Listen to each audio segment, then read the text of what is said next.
Hello, welcome back to my YouTube channel DJ family. ഇന്ന് നമ്മൾ ഉണ്ടാക്കാൻ പോകുന്നതൊരു റെസിപ്പിയാണ് ചിക്കൻ ചുക്ക എന്ന് പറയുന്നൊരു റെസിപ്പിയാണ്. ഞാൻ ഫസ്റ്റ് ടൈമാണിത് ഉണ്ടാക്കുന്നത്, അപ്പോൾ അത് നിങ്ങളോടൊപ്പം ഷെയർ ചെയ്യാമെന്ന് കരുതി.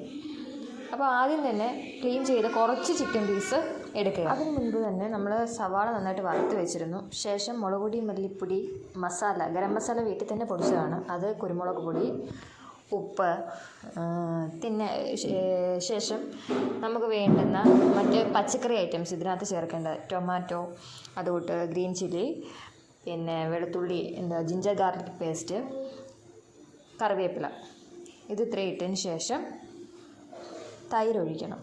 തൈരും ഒഴിച്ച് നന്നായിട്ട് കൈകൊണ്ട് അമർത്തി ആ മുരിഞ്ഞിരിക്കുന്ന സവാളയൊക്കെ എന്ത് ചെയ്യണം, നന്നായിട്ട് ഉടഞ്ഞ് ഇതുമായിട്ട് നന്നായിട്ട് ചേരണം. ആ രീതിയിൽ നന്നായിട്ട് അമർത്തി നന്നായിട്ട് പുരട്ടിയെടുക്കണം. അതൊരു അരമണിക്കൂറൊക്കെ റെസ്റ്റ് ചെയ്യാൻ വെച്ച ശേഷം പാൻ ചൂടാക്കി അതിലേക്ക് വെളിച്ചെണ്ണ ഒഴിച്ച് കടുക് പൊട്ടിക്കുക. കടുക് പൊട്ടിയ ശേഷം കറിവേപ്പില ഇടുക. കറിവേപ്പില ഇട്ട ശേഷം നമ്മൾ മിക്സ് ചെയ്ത് റെസ്റ്റ് ചെയ്യാൻ വേണ്ടി വെച്ചിരുന്ന ആ ചിക്കൻ മസാല പുരട്ടിയ ആ ഒരു മിക്സ് എന്ത് ചെയ്യണം, ഇതിനകത്തേക്ക് ഇടണം. തിളച്ചിടക്കുന്ന എണ്ണയിലോട്ട് അത് വീഴുമ്പോൾ തന്നെ നല്ലൊരു സൗണ്ടൊക്കെ കേൾക്കും.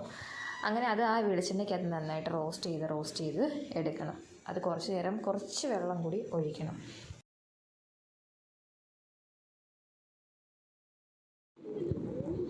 തൈരൊക്കെ മിക്സ് ചെയ്തുകൊണ്ട് ആദ്യം ഒരു 5 മിനിറ്റൊക്കെ ആ ഇടുന്ന ഗ്രേവിയിൽ തന്നെ ആ മിക്സ് ചെയ്ത് വെച്ച മസാലയിൽ തന്നെ ജസ്റ്റ് ഒന്ന് ആവിയൊക്കെ കയറ്റി ഒന്ന് ഇളക്കിയെടുക്കണം. ശേഷം കുറച്ച് വെള്ളം ഒഴിച്ചിട്ട് നന്നായിട്ടത് ഇളക്കി കുറച്ച് നേരം അടച്ച് വെച്ചിട്ട് നന്നായിട്ട് പറ്റിച്ചെടുക്കണം. പറ്റി വന്നു കഴിഞ്ഞാൽ കുറച്ച് നേരം ലോ ഫ്ലെയിമിൽ തീയിട്ടുകൊണ്ട് കുറച്ച് നേരം നന്നായിട്ട് വഴറ്റി എടുത്ത് നമ്മുടെ ചിക്കൻ ചുക്കയുടെ ഒരു റോസ്റ്റഡ് പരുവത്തിലേക്ക് ആക്കിയെടുക്കണം. ഇതിൻ്റെ ഒരു പ്രത്യേകത എന്ന് പറഞ്ഞാൽ ചിക്കൻ റോസ്റ്റും ഇതും തമ്മിലുള്ള വ്യത്യാസം എന്ന് പറഞ്ഞു കഴിഞ്ഞാൽ സവാള നന്നായിട്ട് മുരിച്ച് നമ്മൾ ഫ്രൈഡ് റൈസൊക്കെ ഉണ്ടാക്കാൻ, ബിരിയാണിയൊക്കെ ഉണ്ടാക്കാൻ ഈ സവാള ഫ്രൈ ചെയ്തെടുത്ത് എങ്ങനെയാണോ വെക്കുന്നത് അതുപോലെ തന്നെ ഫ്രൈ ചെയ്തെടുത്തിട്ടാണ് ഈ ഒരു ഡിഷ് ഉണ്ടാക്കുന്നത്. അതുപോലെ അതിൻ്റെ ഒരു പ്രത്യേകതരം ടേസ്റ്റും ഇതിന് നന്നായിട്ട് ഉണ്ട്. അപ്പത്തിൻ്റെ കൂടെയും ചോറിൻ്റെ കൂടെയും ചപ്പാത്തിയുടെ കൂടെയൊക്കെ കഴിക്കാൻ പറ്റുന്ന ഒരു നല്ലൊരു സൈഡ് ഡിഷാണിത്. എല്ലാവരും ട്രൈ ചെയ്ത് നോക്കണം. എന്നിട്ട് അഭിപ്രായം കമൻറ്റിൽ അറിയിക്കണം. Thank you.